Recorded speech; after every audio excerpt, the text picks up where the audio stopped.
Assalamu alaikum. Wa alaikum assalam. I have been approached by my friend who belongs to a Sikh community for marriage. I have some questions regarding interfaith marriage in Islam. Verse Surah number 2, verse number 221 states, and do not marry polytheist women until they believe. And a believing slave woman is better than a polytheist, even though she might please you. And do not marry polytheist men to your woman until they believe. And a believing slave is better than a polytheist, even though he might please you. Those invites you to the fire, they invite you to the fire, and Allah invites you to paradise and to forgiveness by His permission. And He makes His verse clear to the people that perhaps they may remember. This verse doesn't say directly not to marry non-Muslims. It says don't marry polytheists and idol worshippers. In which category does Sikh community comes in? Furthermore, the boy said that in their community they also believe in one God and are monotheist. Is marrying from this community for Muslims allowed? If this is allowed, why the majority of Muslim communities are against it? The sister from Karachi, Pakistan has asked a question that she has a proposal from one of her friends who's a Sikh, and because that Sikh doesn't do idol worship, he believes in one God, so nowhere does the Quran say that do not marry non-Muslim, it only says do not marry idol worshippers, based on the verse of the Quran, Surah Baqarah chapter 2 verse number 221, which I also repeated earlier, and even she has given the translation. Nowhere does the Quran say that you should not marry non-Muslim.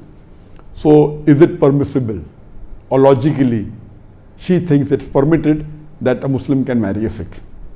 Sister, there is a misunderstanding from your side.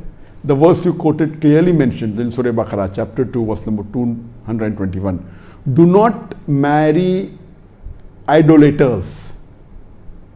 It says mushrik, until they believe. Whether it's an idolater or whether it's any person, any human being, do not marry them until they believe. That means it says you cannot marry unbelievers. It says indirectly you cannot marry non-Muslims. And the verse continues. A believing man, that is a Muslim man, even if he is a slave man, is better than a idolater, a mushrik, even if he allows you. That means a believing man, even if he is a slave man, is better than a non-believing man, is better than a non-Muslim. So whether the word mushrik is used, but it says the mushrik should become a mu'min. That means you cannot marry any non-Muslim. It clearly states that a Muslim man, even if he is a slave man, is better than an idolater or a non-Muslim.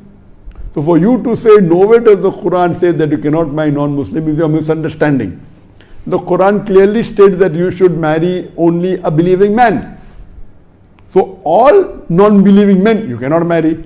The Sikh, they may believe in monotheism, part of it. But monotheism is not sufficient. We should believe in Tawheed. Only believing in one God is not sufficient. In Islam, we have to believe in Tawheed. And Tawheed, monotheism is one small aspect of Tawheed.